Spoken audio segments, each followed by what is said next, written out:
Welcome friends, আমি Sumanta. Edtech tutorial চ্যানেলে তোমাদের সকলকে স্বাগত। যারা এই মুহূর্তে ক্লাস 11-এ প্রথম সেমিস্টারে ভর্তি হয়েছো, আজকে ভিডিওটি তাদের জন্য খুবই গুরুত্বপূর্ণ।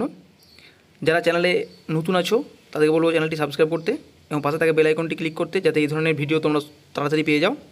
ভালো লাগলে অবশ্যই একটি লাইক করবে এবং যারা একাদশ শ্রেণীতে পড়ছো তারা অবশ্যই একটি হাই লিখে কমেন্ট করবে, যাতে পরবর্তীতে এই ধরনের ভিডিও করতে আমি আনন্দ ও উৎসাহ দুটোই পাই।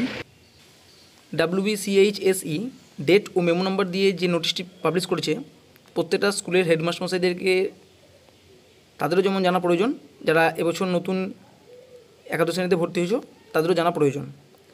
যারা একাদশ শ্রেণীতে বিভিন্ন সাবজেক্ট চয়েস করছো এবং ভর্তি হচ্ছ, তাদের পরীক্ষার রেজিস্ট্রেশন অর্থাৎ 11-এর বা একাদশ শ্রেণীতে রেজিস্ট্রেশন কখন হবে কী বলেছে দেখো। রেজিস্ট্রেশন প্রক্রিয়া চলবে। Online submission of registration form along with all requisite fees by the institution without fine. কোনো রকম ফাইন ছাড়া রেজিস্ট্রেশন ফর্ম ফিল আপ করতে হবে স্কুলগুলিকে।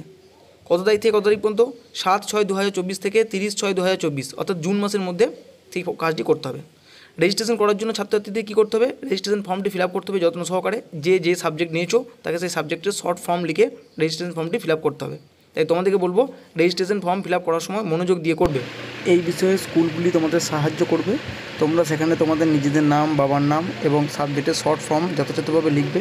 এখানে ভুল লিখলে ওটা ফর্মটাই ভুল হয়ে যাবে, তাই খুব মনোযোগ সহকারে তোমরা ফর্মটা ফিল আপ করবে। আমি এর আগের অনেক ভিডিওতে তোমাদের জানিয়েছি যে কীভাবে সাবজেক্ট চুজ করতে হবে, 4 সাবজেক্ট নিতে হবে কি হবে না, বা এই সেমিস্টার সংক্রান্ত অন্যান্য তথ্য পেতে ডেসক্রিপশন বক্সের লিঙ্কে দেখো বা উপরে আই বাটনে দিয়ে দেবো, সেখান থেকেও তোমরা দেখতে পাবে। আজকে এই ছিল আপডেট। সঙ্গে থাকার জন্য ধন্যবাদ। ভালো থাকবে, সুস্থ থাকবে।